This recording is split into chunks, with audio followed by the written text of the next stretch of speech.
As many of you know that continue to flock this channel for NBA news, DeMar DeRozan was traded for Kawhi Leonard. DeMar DeRozan could go down as the greatest Raptor of all time, should get a statue in Toronto outside of their arena, and still got traded.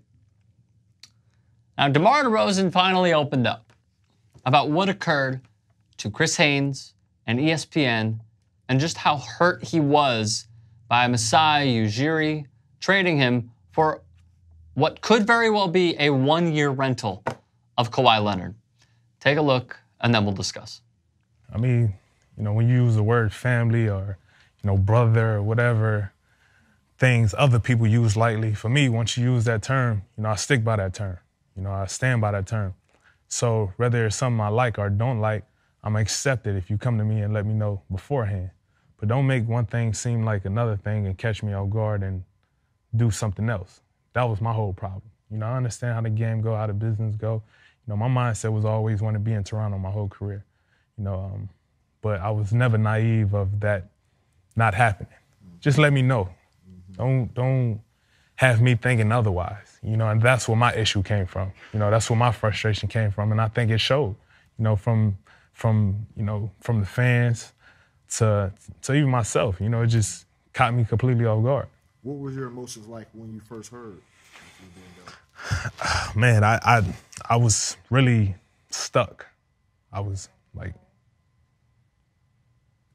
I couldn't think for a second. What hit me was we all go through stuff in life, right? And we all react differently. DeMar DeRozan loved Toronto. Yeah. Loved. The fans loved him. The results speak for themselves that they ran into LeBron. Almost every year, they ran into LeBron. And you know who else can say that? A lot of head coaches who got fired that I outlined, I think, like a month ago. And a lot of players who ran into LeBron. Players ran into Michael. Players ran into Kareem and Magic. It happens. They're great, great players who are Hall of Fame worthy. DeMar DeRozan didn't do anything horrible to force this move. No. It was just the fact that they couldn't get over something. Masai Ujiri was essentially, in my opinion, and I think he's a great GM, covering his own behind to say, look, I'm trying. I'm trying to shake it up. I'm trying to make moves. And DeRozan was hurt. But to go back to my initial point, like whether it's a breakup or you lose your job or you make a move, you move markets and it's really tough on you, everyone goes through their own stuff in life, right? DeMar DeRozan just happens to go through something that is viewed with a wide-angle lens because he is a celebrity and a professional athlete. Right. He is allowed to feel this way.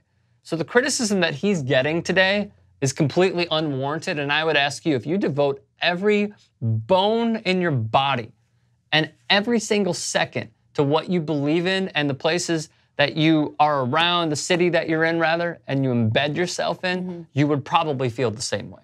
Yeah, of course. And just to add to your point, because I agree with it 100%, is the fact that he invested 9 years. Yeah. He invested 9 years. He made a home. He made relationships. He made sacrifices. This is a guy from Compton that moved to Canada. Yes. Okay, so this is a huge step. And he did everything in the book correct. He made a living. He was a team player. In fact, he was a community man. And you presented Ricky countless examples of when he's even went above and beyond to take care of the press and make sure that they feel wanted. And so he really lived into, or morphed into like this Canadian lifestyle. By that he was a citizen. Yeah, he was a citizen. Yeah. 9 years. And so he gets the boot, right? It's like a relationship. When you go through couples counseling, you do everything right.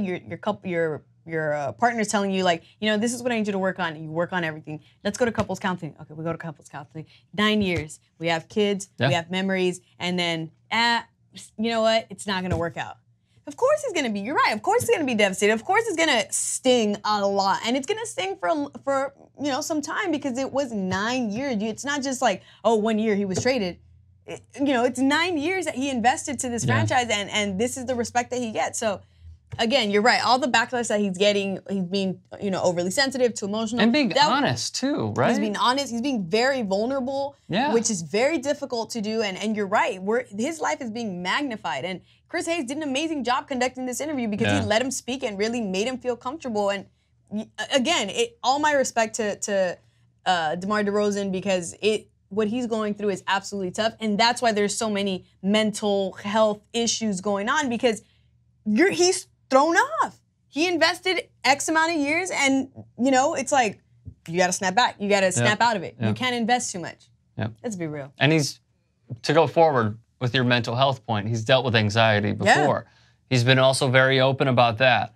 As you said, a kid from Compton went to the University of Southern California and then was drafted to Toronto, a pure project, and has now blossomed into a star in the league.